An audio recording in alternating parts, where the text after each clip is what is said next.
Stand by for Titanfall. Hey Titanfall legends, I'm your new host Rob from iBlueAirJGR. I'll be doing a new series every Monday called Titanfall 2 Spectates. How it works is we'll be accepting gameplay from the community, then I'll be shoutcasting over the gameplay and analyzing it for strengths and weaknesses. My goal is to help you improve your game, as everyone can benefit from a little bit of review, myself included. In today's video, I'll be focusing on Last Titan Standing. If you'd like to submit your own gameplay, head over to tflegends.com. It doesn't have to be ultra 4K footage, but good quality is always a good thing. So again, if you want to submit your own gameplay, head over to tflegends.com. A link will be in the description. Now let's kick this off. Last Titan Standing isn't the most popular game mode in Titanfall 2, but it's one of my favorites, and I know there are people out there that feel the same way. Even if you suck your teeth whenever this mode pops up in your mixtape queue, you can't deny watching 5 giant robots battle to the death is very cool. With that said, we're going to watch some giant robots battle to the death, but we're also going to get tactical and talk about the different strategies that go into making a match of Last Titan Standing truly exciting. Today we're going to watch a match from the perspective of Scorch, or as I like to call him, the Lord of the Flame, and sometimes I call him Fire Daddy. And because we're playing as Scorch, we're going to talk about map control, one of the most important concepts in Last Titan Standing.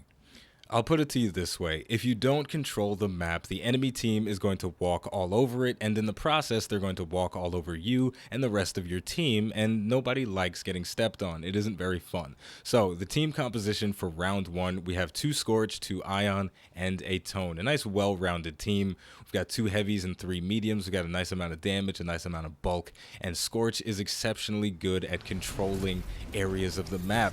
He can toss out those incendiary traps and just lock down certain spots and just dissuade people from crossing thresholds. So we're kicking off. My team's got a good hustle going on. Tone doing a little dash movement there.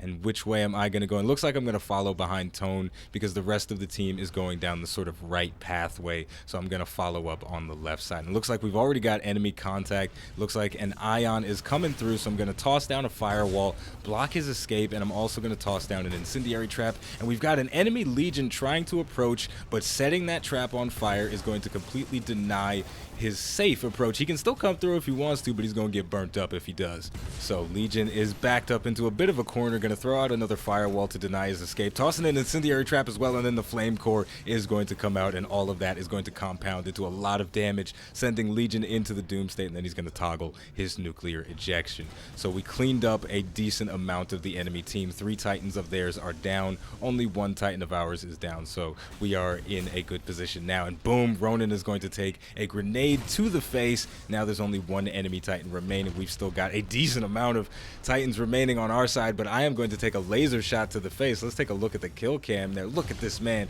pinpoint accuracy. That is laser shot accuracy for you right there. But I don't think he is going to survive. As good as his aim is, he does not have eyes in the back of his head, so he's going to get executed by Sonic Fan. Boom goes the dynamite. So that all happened really fast. So let's go back and watch some of that again in slow motion.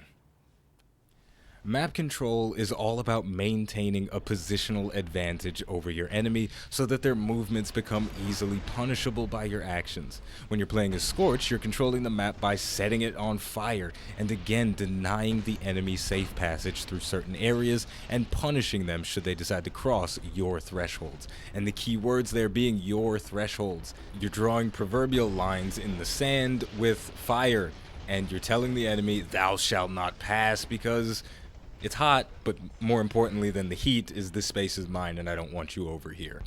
In this particular situation, had I not diverted the bulk of my attention towards Legion and Ronin, they would have had free reign to just come up the hill and start running amok. I had to act like a bouncer at the front of the club. Legion, you not getting in, your shirt's messed up. Ronin, why you bringing a knife? Why you bringing a knife in the club? You can't do that. So, my point is, map control is important. Now let's get on to the next round.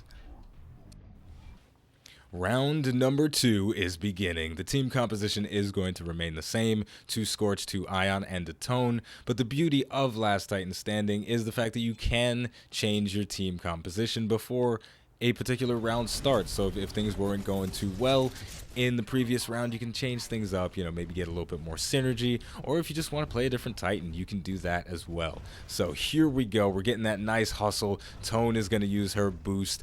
I'm just going to run as fast as I can because I'm fat and I don't have any boost. But the enemy team is hustling way harder than we are. They've made it to the top of the hill, and they're in a very good power position, but they're not going to be able to overrun us. Ronan is not going to be able to cross through the thermite without taking some heavy damage himself. Gonna toss out a firewall, not in the best position, not in the best angle to really deny too much area, but we're doing all right. We're sort of holding down. I'm trying to be a bouncer once again, but I'm actually taking a lot more punishment than I'm dishing out this time, and that is all because of Northstar. Northstar is exercising a very different type of area control than Scorch. She is making it so that if I poke my head out even just a little tiny bit, it's basically gonna fall off. I mean, and it doesn't feel good.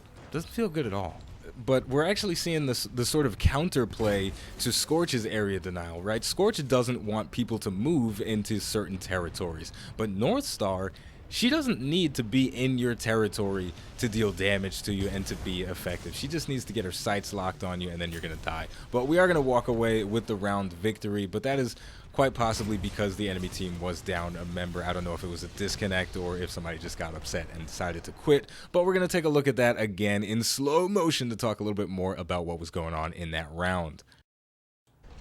It was at this point that things started to get a little too hot to handle for the Fire Daddy. I started taking some big punishment from the enemies. I'm tossing out my traps trying to deny their safe approach, but the thing is, they don't care about approaching me right now, and they don't need to approach me, especially Northstar. With her plasma railgun, she has a tremendous amount of range. So we're seeing two different forms of area control going head to head. My area control prevents enemies from advancing.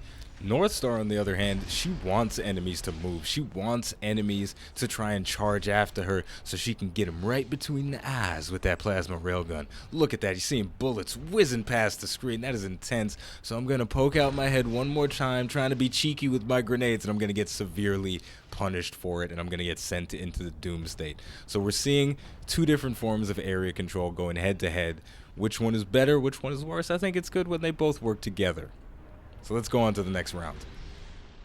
We are now at round 3. This is halftime because the maps in Titanfall 2 are asymmetrical. The teams switch sides at the end of the first 2 rounds because maybe the other team was losing because they just weren't so good on that particular side of the map. And also our team composition has changed. We've got 2 Ronins, 2 Ions, and myself still playing Scorch. So we've got a much more aggressive playstyle this time with 2 close range fighters in the form of Ronin. So we're going to see how that changes the dynamic a little bit. I'm going to toss out an incendiary trap preemptively, so if the enemy team does decide to advance their position, I will be able to quickly set that spot ablaze and punish them for coming too far. And then I'm going to send the second incendiary trap down the hill, but it doesn't look like we're going to be able to set it ablaze because we've got Tone and Ion, I believe, in that little cave area standing behind the particle wall, just dealing some serious damage to us. The particle wall is a great defense against the incendiary trap because the traps will actually bounce off of the particle wall.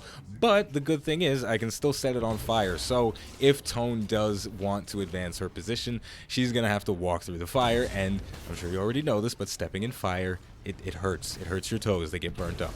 But we're seeing a lot of similar tactics to the first round in the sense that I was using the incendiary traps to keep the enemy pinned down, and I launched 2 more into that cave area, and I see the little tick marks on the screen, which means somebody is getting their goose cooked. That is fried Tone right there. I wonder what that tastes like. I'm sure it tastes pretty good. Gonna send out the flame core, and that is going to straight up eliminate Northstar. So there are only 3 enemy Titans remaining.